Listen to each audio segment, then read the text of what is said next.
Well, with the possibility of a strike or a lockout looming, my next guest had to find another way to get home from Europe and ended up spending double what she initially paid. Carol Levine is scheduled, along with her husband, to return to Montreal from Barcelona this weekend, and she joins us now from Barcelona. Carol, thanks so much for making some time for us. Oh, my pleasure. Carol, talk to me, because you're on this beautiful European vacation. I understand you just got off of a cruise, you've landed in Barcelona, and now you have to deal with the fact that the flight you're meant to take to get home has been canceled. How have you been navigating this? Well, I think we got off the cruise very relaxed. It was a lovely 9 days, and spent the entire day today trying to reach Air Canada, also calling CAA, where we took out trip interruption and trip cancellation insurance. Finally called, a travel agent in Montreal that we had been dealing with, years ago, and started looking for flights because Air Canada is simply not returning any calls. It was impossible to get through. I sent a couple of screenshots, which I thought were interesting, where it says, we can't process your request right now. And that was to try to change a flight. So, it's been a frustrating day for sure. Have you managed to find an alternative route then? Yes, we are scheduled to go back to Montreal on Saturday as planned, but on Air Transat.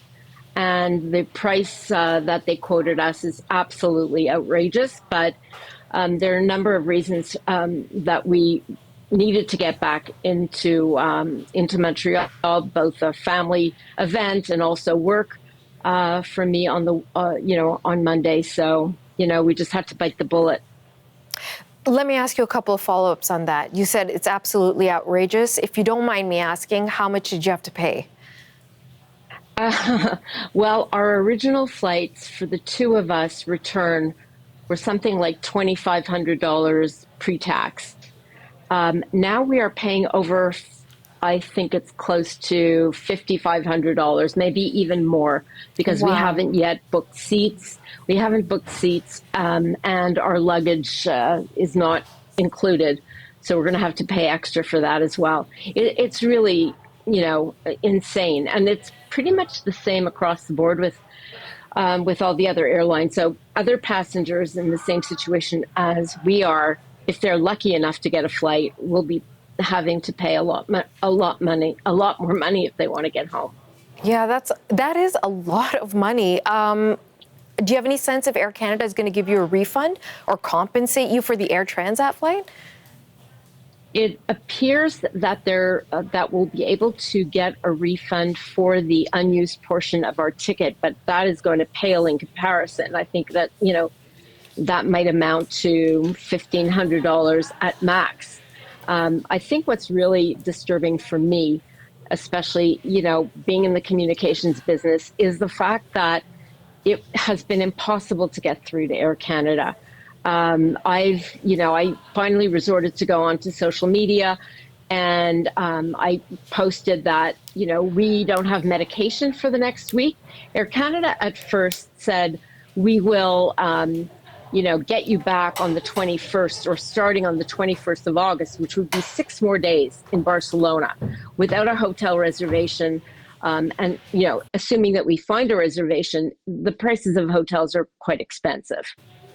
Yeah, so that would mean 6 more days of you paying for a hotel yourself, paying for all of your meals. Food. Yeah, exactly. Not working. But the thing that jumped out at me, Carol, is the lack of medications. Talk to me about that, because that is serious.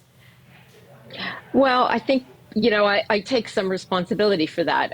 We probably should have packed more, but who thought? And, we have enough for a day or two extra, but, we just didn't think of taking a week's worth of medication. So, I articulated that to Air Canada. My husband also had back surgery last year, so his mobility is limited. And, I called that out as well.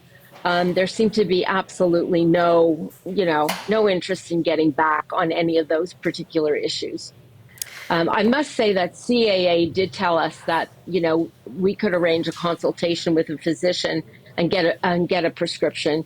So, the medication, as much as it's a big concern, it's more a concern of if we have to stay here for quite a while longer, we would have to make those arrangements and pay for the medication. That's right. And that CAA supporting you. It's still not Air Canada helping you out with the flight stuff. So before I let you go, Carol, let me ask you, anything you want to say to Air Canada or to anyone involved in the labor dispute, or any advice for people who might be in similar situations?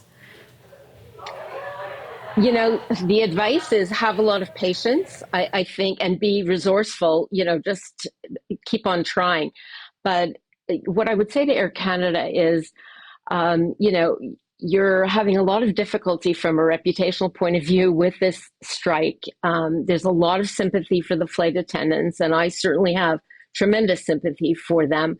I think everybody deserves a fair wage, and everybody that is part of a union has the right to strike. Air Canada knew this was coming.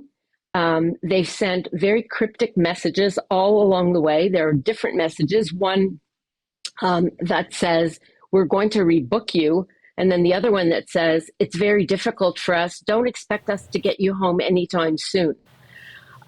So mixed messages, lack of clarity. I think they should have put a lot more agents on their call center so people could get a call back and not be online and then get a message that says, thanks for waiting, but we can't take your call. Goodbye.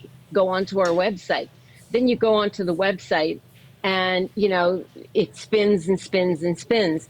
So for people that are in Europe or, other foreign countries, that have limited access to the internet, it's a real hardship. And I think Air Canada should have and could have done a lot more. Sounds like you should be running things down there, maybe. Carol Levine, thank you so much for your time. I'm sorry you've gone through all this stress. Get home safe and sound. Oh, thank you very much. Take care. You too.